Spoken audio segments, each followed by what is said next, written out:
Hello and welcome. You're watching India Global. I'm Arjun Samar Mahindran, and here are the headlines this Wednesday. US government shutdown begins after Senate fails to pass a funding bill amid partisan deadlock. Getting UK permanent residency becomes more tedious. Permanent residency wait for foreign workers doubled to 10 years.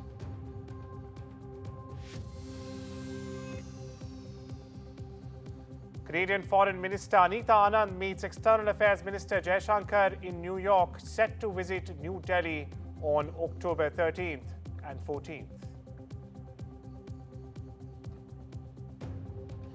Awami League holds protests in Geneva against Yunus government in Bangladesh, accuses interim leader of fueling extremism.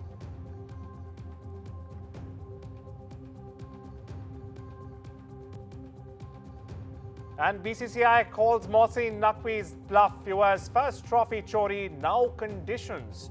BCCI makes it clear it's our trophy and we'll take it on our terms.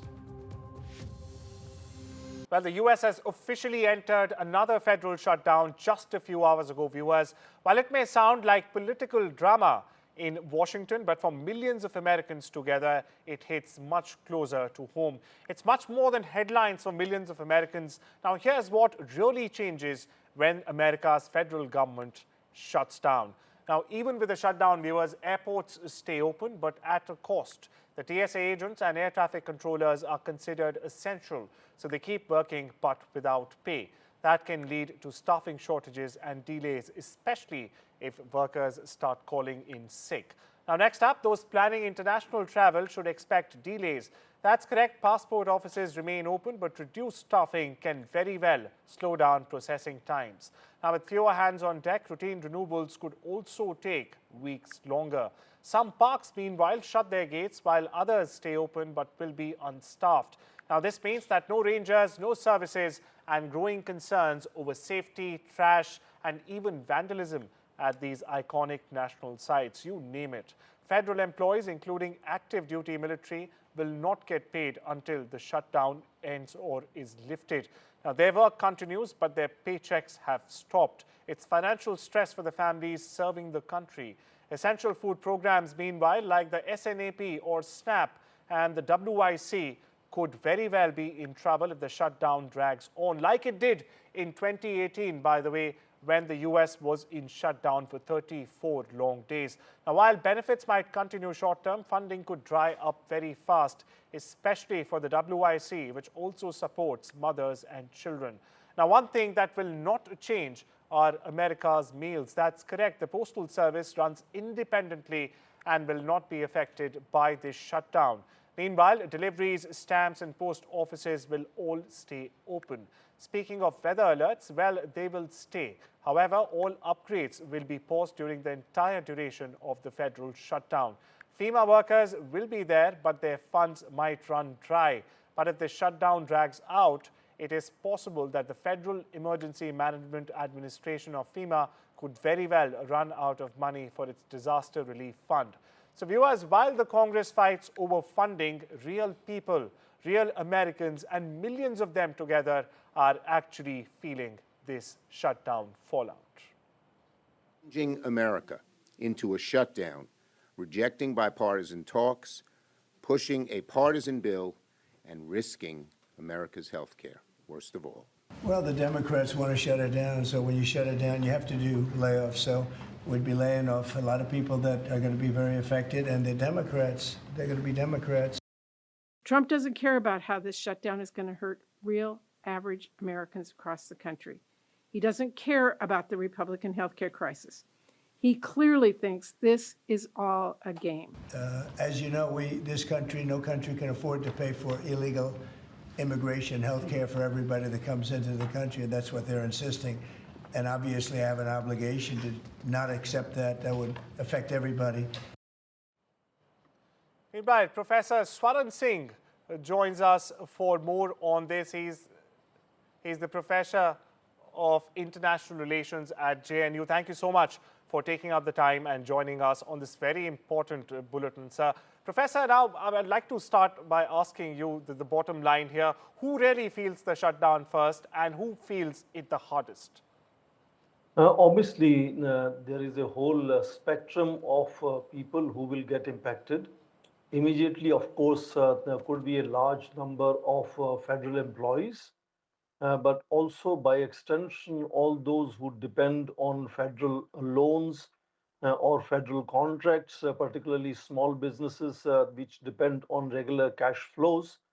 But in long run, also the whole the system of United States in terms of its global credibility, United States being largest economy on the planet means such disruptions will also impact global stock exchanges. Commodity prices could go up because US is the most important importer of high value commodities. It could also mean impact on American prestige and credibility among friends and so on. And what makes it particularly intriguing is that this time, though there have been several shutdowns or one-day gaps between funding, this time we have been hearing President Trump from the very beginning trying to cut down the size of bureaucracy. And he's very clearly adamant on not really changing or reversing tax cuts or coming back to healthcare subsidies. Well, So I'd it's a like to come policy in divide. there, Professor Singh. You very interestingly, sir, mentioned credibility. I have a question around this. Is this crisis all about budget or is it also about politics? And how long can essential workers go on without being paid? I was exactly coming to that this is not a simple contestation on budget in terms of numbers. It's a clear policy divide that is making it more difficult to bridge the gap between two sides. Obviously, Democrats are very upset with the fact that Republicans chose to pass it clean in the House, as they are saying, because they could muster the majority there. But in Senate, they need sort of supra majority of 60 out of 100 numbers, and they have only 53, so they depend on Democrats here. And that is where Democrats are now insisting that for each vote they need concessions. And what we are reading in media is that they are asking for concession of healthcare subsidies up to $1 trillion, which may not be easily acceptable to Republicans. So I am assuming that the shutdown is not going to end very soon. It could go up to a week, even worst case fortnight. And that would mean 1% sort of reduction of US GDP in terms of productivity coming down. And that is what makes it really much more serious and complex with global implications. It will impact their visas, embassy operations, international negotiations. We are doing India-United States trade negotiations. It could even go as far as that. So it's a policy divide, and I think the whole very strange and adamant attitude of President Trump very clearly makes it difficult. And it serves his purpose in also cutting down the fat and the bureaucracy, as he keeps saying repeatedly. So not Right, just Professor. the temporary jobs, non-essential jobs, even permanent and essential jobs are at stake right now. Now, another question that is, viral and doing the rounds on social media is basically this: do shutdowns actually save government money and public money, or in the long run, does the government end up spending more because of the log jams? We know there be a log jam in passports, as you were mentioning. There be log jam in many other fields in the country. So will the shutdown actually save public money or government money, or in the long term will it cost the country more? There is no doubt. We remember that the last 2018-19 shutdown meant that about 850,000 employees were furloughed. That's correct. So one could really talk about, even the estimates are this time, the estimates are about 750,000 could be furloughed. So one could maybe stretch an argument to say, yes, there is some saving somewhere, but loss is much greater. Even on regular earnings, the revenues, for example, all the national parks, all the national museums, etc., would be closed down, and so many non-essential services will be unavailable to people, which would actually mean loss of money, more loss of revenue for the government. But much indirect cost of the whole rattling of businesses, economies, services credibility, that the kind of credit ratings itself could get impacted of United States if it goes as far as I said, between a week and a fortnight. So there is a short-term, immediate, and long-term cost. So in cost-benefit analysis, the Absolutely. advantages would be very limited and cost will be much higher. Right. Thank you so much for weighing in on this very important development that has in fact taken place. And its ripples will not only be felt across the US, but across the world as at that. Thank you so much once again, Professor Singh, for joining us on this Wednesday edition of India Global. Viewers, shifting focus, there are big changes not only coming in the US, but they're coming in the UK for foreign workers. And Indians are likely to be among groups that will feel it the most. Now, the Labour government in its latest move has in fact doubled the waiting time for permanent residency from 5 years to 10 years. Now, this means more time in limbo for skilled migrants, especially Indians, who, by the way, remember, make up the largest group of workers and students in the UK. And it's not just about the wait here. Applicants will now have to pass new good citizen tests. They'll have to prove that they're fully integrated.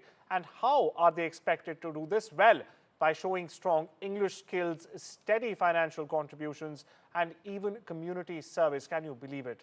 British Home Secretary, meanwhile, Shabana Mahmood, says, or rather claims, that the policy is about restoring fairness and public trust. But for tens of thousands of Indian professionals, this means higher costs, more uncertainty, and of course, needless to say, a much longer road to finally settle down in the UK.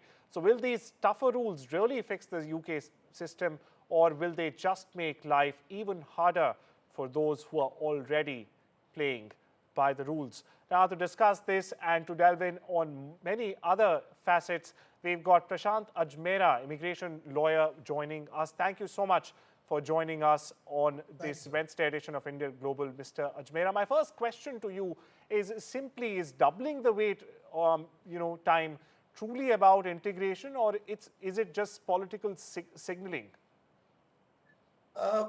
Definitely it's a troubling, number one.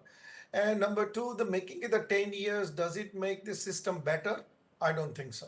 Because there are so many other issues are there which needs to be addressed. Rather than looking at those ones, the skilled workers who are coming from in India and from all over the world, the threshold is put on them about the 10 years wait times, better English test, better community services, what you have contributed, how you have integrated. And these are all very subjective kind of an assessment could be, which can make it difficult for people to do it in any way. I mean, you can never had a open immigration policy unlike Canada, Australia, and New Zealand. But with this one coming from a liberal government, definitely it makes a very, very difficult for the skilled workers, and it is going to affect more to the skilled workers coming from in India. Advocate Ajmera, how might these changes impact the UK's ability to attract global talent, especially from India? We've been seeing similar steps being taken in the US, and that has, in fact, disparaged Indian talent from going to the US. How would these policies impact or change UK's ability to attract global talent, according to you? It will be very, very difficult for them, definitely, because as of now, to be honest with you, the threshold is quite high. And in that one now, if this thing is coming up, then if I want to stay in a UK, do I need to wait in a 10 years of uncertainty whether I'm going to get a permanent residence or not? So it is going to be difficult for people to, for the UK government to attract the talents, not only from India, from around the world. Unless you are a really highly skilled workers, highly paid in a top Fortune 500 companies, if you are working, then only you're going to make it. So what about the other ones? It is going to be very difficult for people, and also equally it is going to be difficult for the government to attract the skilled workers and professionals from across the world. Definitely, it is going to be difficult. Of course. Now, on to the million-dollar question here, Advocate Ajmera. What legal or human rights challenges could this policy eventually face going forward? Could a sense or a degree of discrimination be probably also alleged? Not necessarily. When it comes to the skilled workers, all the 5 English-speaking countries I have seen continuously on an ongoing basis, they change their regulations time to time, and it's their right as a government to change their policy the way in which they think proper. So could it lead to any kind of litigations or something like that? I very much doubt. I don't think that it's going to happen because this is for a skilled worker. If it was affecting the other areas, which is refugees and those kind of workers, means people coming to USA, that to UK, it might have gone to the court and challenging something like that. But nothing is talking about on that one. But it's making it difficult for the skilled worker. So the problem is with the people coming in a boat to UK. To solve that problems, they are hammering and shouting at the skilled workers. To me, obviously, it doesn't make a sense. I mean, Very why don't you important. take it? Yes, a very important point. In fact, you raised there. Apologies to cut you off like that. But does this shift signal also the end of UK as a top destination for skilled migrants, as we've been seeing across, through the decades together? Right, yes, yeah, it is going to be difficult. People will start thinking twice because as it is, as I said that in the beginning of my answers, that as it is, it was a difficult destination. They don't have any open immigration policy. That means you need to find a company to sponsor you. And now it was 5 years, so people thought that they can stay.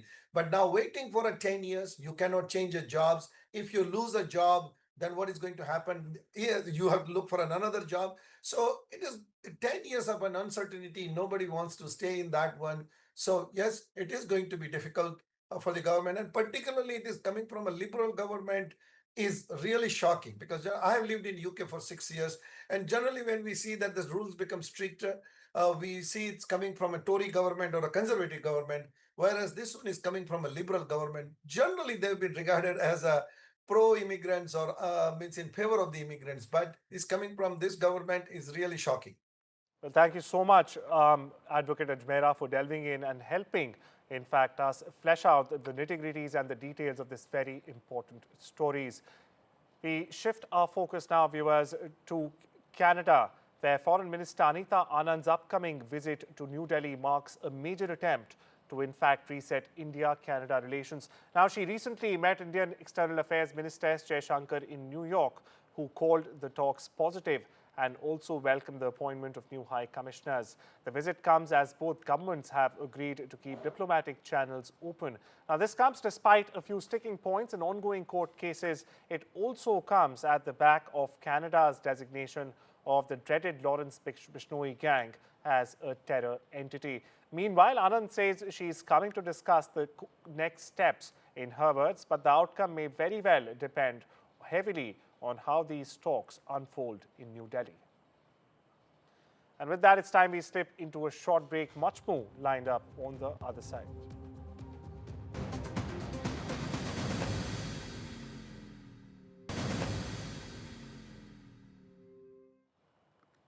Welcome back. You're watching the Wednesday edition of India Global, viewers. In a heated protest, in fact, erupted outside the UN Human Rights Council in Geneva as members of the Awami League accused interim Bangladesh leader Mohammad Yunus of illegally taking power and also enabling religious extremism. That's correct. They claim Yunus, once a global peace icon himself, has in fact silenced opposition and cracked down on minorities, especially Hindu and dissenters. Now, placard at the protest, as you see right there on your screen, branded Yunus a killer and a terrorist, demanding his resignation and the cancellation of his Nobel Peace Prize. Speaking to media, Awami League leaders alleged Yunus seized power through violence and is in fact tilting Bangladesh towards Pakistan, straining historic ties with India. Listen in. Yunus government is, in my view, he is completely illegal. He took state power by terrorist attack, and he is committing illegal things in Bangladesh, and there is a minority and a political opposition are arrested without any complaint. They are in jail without any complaint, and they are killing in the jail. Well, you heard the Awami League's Switzerland secretary there. Meanwhile, former Prime Minister Sheikh Hasina even addressed the crowd by phone, backing the protesters. Meanwhile, Yunus back home has defended his interim rule repeatedly, saying elections will follow once key reforms are done. However, he's been dilly-dallying on the timeline. Now, the latest timeline, he says, is around February 2026. Meanwhile, he's also denied all accusations of anti-Hindu violence, calling them quote-unquote fake news. However, critics continue to warn that under Yunus's leadership, democracy and rights in Bangladesh may very well be eroding really fast. And for the time being, the political storm around Mohammad Yunus shows no signs of slowing. And with the election still uncertain, the international spotlight is only getting bigger and hotter. Meanwhile, a 6.9 magnitude offshore rocked Philippines, killing at least 69 people with 140 others injured. This, as officials warned, the numbers could very well climb further as rescuers, in fact, access collapsed buildings. The Indian embassy in Manila, meanwhile, has expressed its deepest condolences to the families of those affected by the earthquake in the island nation. Meanwhile, here are some of the most defining visuals from the earthquake. First up, CCTV footage from Cebu City shows residents panicking as they began to feel the ground shaking or the tremors, sending people dashing out into streets. Residents also panicked in the dark as the intense shaking cut off power supply, with videos showing structures collapsing and crowds running in fear at a public market. And a not-so-picturesque ending, by the way, to the Miss Asia Pacific International 2025, as viral visuals again show chaos erupting during the closing gala night of the event as panic-gripped models fell off the runway, which began shaking as the 6.9 magnitude quake hit the country. It sent everyone to seek shelter under tables to protect themselves in a last-ditch effort from the falling debris.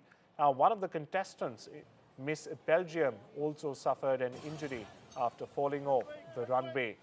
And finally, among the many buildings which collapsed, it includes a centuries-old church. The Archidiocesan Shrine of Santa Rosa de Lima in Cebu suffered extensive damage. Visuals on your screens right now show piles of debris outside the sanctuary, with large sections of historic building visibly torn apart. Rubble was also scattered inside the monastery, where properties were destroyed. Built back in, or way back, I should say, in 1886, the shrine is considered the country's first church dedicated to Saint Rosa of Lima.